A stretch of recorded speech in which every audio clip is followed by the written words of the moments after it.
हाय। एक सास थी। एक सास थी। उसकी एक बहू थी। सास बहुत भावुक और संवेदनशील थी। उसका बेटा निहायत शरीफ, शांत और अच्छे आचरण का था। उसकी बहू आई। बहू तेज तर्रार, बेहद कलाकार थी। सबको देख के, छोटे से लेके बूढ़े तक सबको देख के सिर्फ मुस्कुराती थी, बोलती कुछ नहीं थी। जिससे कलाकार इसलिए कि सारी दुनिया कहती, हाय कितनी अच्छी है, इसके मुंह में तो जुबान ही नहीं है। उस सास की समधन बड़ी ताड़का थी। मतलब उसको आज भी याद करके वो सास बताती है कि उसकी रूह कांप जाती है। रूह नहीं, पूरा बदन कांपता है। हुआ ये, सब दुनिया के सामने सीधी सादी बनी रह के वो माँ बेटी खेल कर गईं, और इतना ज़बरदस्त खेल कर गईं कि कई ज़िंदगी बर्बाद कर गईं। बहू बिना पढ़ी लिखी थी। उसको उसकी माँ पुश करती थी, लालची एक नंबर की। कुछ 1 साल 1.5 साल तक तो कुछ समझ में नहीं आया। माँ दुखी थी, बेटे की हेल्थ गिरती जा रही है, उसकी पर्सनालिटी दब रही है। पूछने पे पता चलता है जी सब ठीक है, सब ठीक है। ये नहीं पता था माँ को कि इसको डराया धमकाया जा रहा है कि खबरदार जो अपने घर वालों को कुछ भी बताया तो। उस बच्चे को टॉर्चर किया जा रहा था, बेहद बेहद, और कुछ बोलने भी नहीं दिया जा रहा था। हर 2 दिन के बाद माँ बेटी को बुला लेती थी और दबाव देती थी कि तुम छोड़ के जाओ। 2-3 हज़ार का पेट्रोल लगा करके वो लोग क्या करते थे, उसको छोड़ के आते, नौकर की तरह लेके आते ही वो अपने रंग दिखाती, बाहर वालों के सामने मुस्कुरा के चाय रख देती। अब बाहर वालों को थोड़ी डंडा पड़ेगा, बाहर वाले तो कहेंगे हाय कितनी सीधी है, हाय कितनी। ये सुन सुन के उसकी सास पक चुके थे, क्योंकि उसको पता था कौन कैसा है। खाने में किरकिरी, जब भी अगर खाना वो परसे तो किरकिरी आती थी। पूछने पर पता चला जी मैं बबूती डालती हूँ, मेरी माँ ने कहा है ये ज़रूरी है। उन माँ बेटों को स्टोन हो गया, उनकी हालत बिगड़ने लग गई। सच। 2 साल बाद, शादी के 2 साल बाद वुमेन सेल भाग गई अपनी माँ को लेके। माँ बेटी ने दिल्ली पुलिस में अपने भाई बना रखे थे, मामा बना रखे थे। उनका डर दिखाती थी बच्चे को। माँ को पता ही नहीं कि मेरे बच्चे को क्या कहा जा रहा है, कि जूते घिसवा देंगे, चक्की पिसवाएंगे, नहीं तो ऐसा करो वैसा करो, ये दो वो दो। माँ ने सोचा कि इसको खुश करने के लिए इन्हें तोहफे दिए जाए।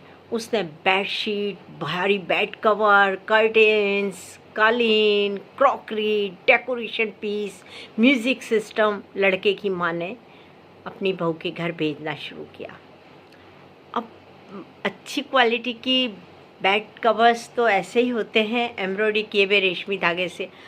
एक दिन उसकी समधन आके चिल्लाती है, कैसे बेडशीट भेजती हो, मेरी एड़ी फंस जाती है। अब देखा जाए तो भाई एड़ी फटी क्यों है, हमारी तो नहीं फटी, मक्खन जैसी है। क्योंकि वो लोग बिना पढ़ी लिखी थी, उन्हें किसी चीज़ की समझ नहीं थी। तो मतलब एड़ी फटी भी एड़ी बेडशीट में फंस रही है तो इसमें भी गलती है। चलो जी अब ठीक है, अब ध्यान देंगे, दूसरी तरह की भेजेंगे। मतलब ये एक उदाहरण है, इस तरह की बातों से इतना परेशान किया जाता था उन माँ बेटों को। अच्छा, जब वो पहली बार वुमेन सेल ले गई, उसके बाद पुलिस वाले समझ गए माँ बेटे सीधे हैं और है ना डरे हुए हैं बहुत, पहली बार थाना और पुलिस देखी है।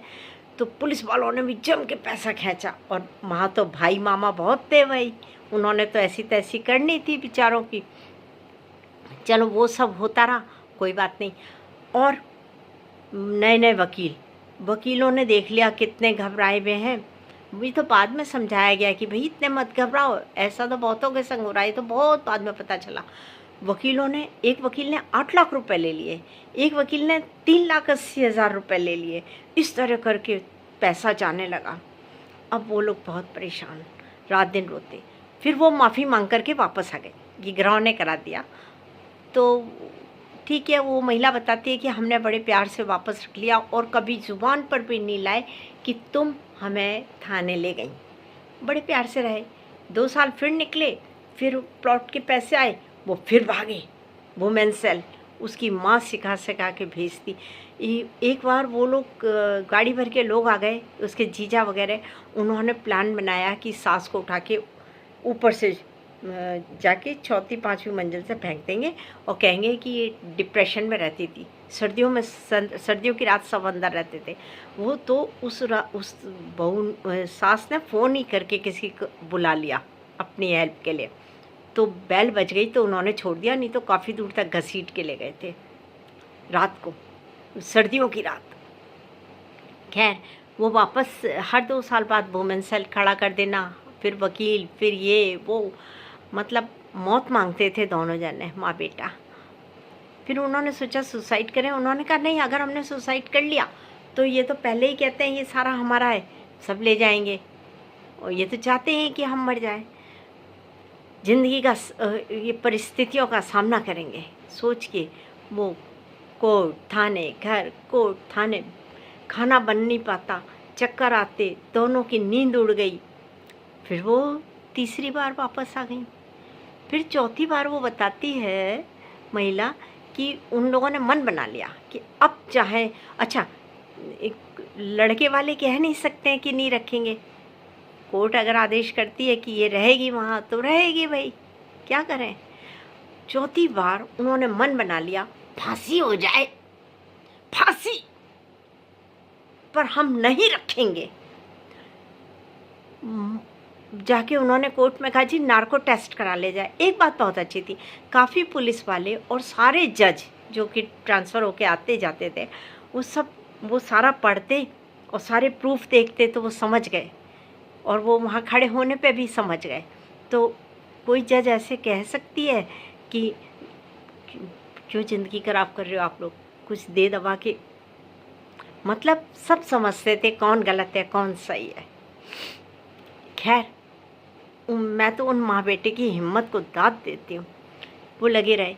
वो चौथी बार उन्होंने सोच लिया कुछ भी हो। अच्छा, वो बताते हैं कि जब वो कोर्ट आती थी तो वो अपनी बहनों के बच्चों को भी तैयार करके सजा के, जैसे शादी में जा रहे हैं, पूरा खानदान आता था दबाव डालने के लिए। वो बेचारे अकेले अकेले बिल्कुल। अच्छा, जब जब उसकी सास बहू के लिए कपड़े लाती थी तो खाली उसके नहीं आते थे, नहीं तो डंडे पड़ते भैया, उसकी 4-5 बहनों के भी कपड़े लाने पड़ते थे।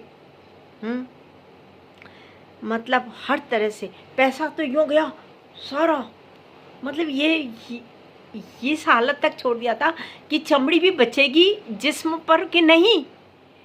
और ये एक तरफा कानून का कमाल है ना। एक थी सास अच्छा, फिर चौथी बार मन बना लिया कि नहीं लाएंगे। हुआ ये कि कोई नया मुर्गा फंस गया उधर। उन्होंने तो 50 लाख मांगे थे उस औरत से। अब वो सोचते हम 50 लाख कहाँ से लाएंगे, हमारे पास तो है नहीं, जो था वो पहले ही ले गए ये लोग। अच्छा, अब मुर्गा फंस गया तो उन्हें होने लगी जल्दी। उन्होंने आनन फानन में कर दी शादी, कहीं मुर्गा ना उड़ जाए, वो मुर्गा ना उड़ जाए, इसलिए उन्होंने कर दी शादी। उनकी वकील को भी ये बात पता थी, पर वकील भी दबाव दे रही थी। बहुत तंग, बहुत परेशान किया जा रहा था कि बस इतना परेशान किया जा रहा था ये आत्महत्या कर लें किसी भी तरह। आपको तो पता है जो आत्महत्या के उसमें ही कोई नहीं पकड़ा जाता, जो मर्डर कर देते हैं, लड़कियों की तरफ से मर्डर हो रहा है, वही कहाँ पकड़े जा रहे हैं, उन्हें कहाँ सजा हो रही है, आप लोग तो देख रहे हैं। तो यही सोचते थे कि ये कैसे भी करके मर जाएं, पर उन लोगों ने बहुत हिम्मत दिखाई भाई, बहुत हिम्मत दिखाई। फिर अब क्या करते, ब्याह कर दिया उसका मोटे मुर्गे से, ब्याह कर दिया। अब वो कहे जल्दी दो जल्दी दो जल्दी दो। कोर्ट ने कहा नहीं मिलेंगे। अच्छा 30 लाख ही दे दो, अच्छा 12 लाख ही दे दो, अच्छा 6 लाख ही दे दो माता के नाम, दे दो, ये हो रहा था। अच्छा, फिर क्या हुआ, वो महिला समझ गई। महिला ने कहा ये प्रेग्नेंट है, शॉल ओढ़ के आ रही है, गर्मियाँ शुरू हो गई हैं फिर भी शॉल लपेटी भी है, दिख रहा है कि प्रेग्नेंट हो गई। अब वो अब वो क्या करते, प्रेग्नेंट भी हो गई और खींचना भी था माल पानी, तो बहुत दबाव दिया कि भाई दे दो दे दो। जज बहुत अच्छी, जज ने कहा सिर्फ 4 लाख मिलेंगे, 5 लाख मिलेंगे, इससे ज़्यादा नहीं मिलेंगे। हाँ हाँ दे दो दे दो दे दो दे दो, क्योंकि पेट फूलता जा रहा था। दे दबा के आज उन लोगों के घर में इतना चैन सुकून है। आय हाय आय हाय, पैसा गया पर उनका चैन आ गया। नहीं तो भैया सारी ज़िंदगी, मतलब कोई कोई जन्मजात अपराधी नहीं होता, वक्त, हालात और एक तरफा कानून उसको कुछ भी करने के लिए मजबूर करते हैं, समझे, कुछ भी करने के लिए। और जो निर्दोष है, बिल्कुल निर्दोष, बिल्कुल निर्दोष, इतने तोहफे, मैं सच कहती हूँ, हमने देखा कि कोई किसी क्या नहीं भेज सकता, लड़के वाले तो बिल्कुल नहीं। याद आते हैं बड़े बड़े कालीन जाते थे, कर्टेन्स, क्रॉकरी, म्यूज़िक सिस्टम, सबके कपड़े। दिवाली पे वो लोग लाते 4 डब्बे मिठाई, वहाँ जाते 10 डब्बे। बेसन के लड्डू भी चाहिए, ये भी मंगाए वो भी मंगाए। हाय, एक थी सास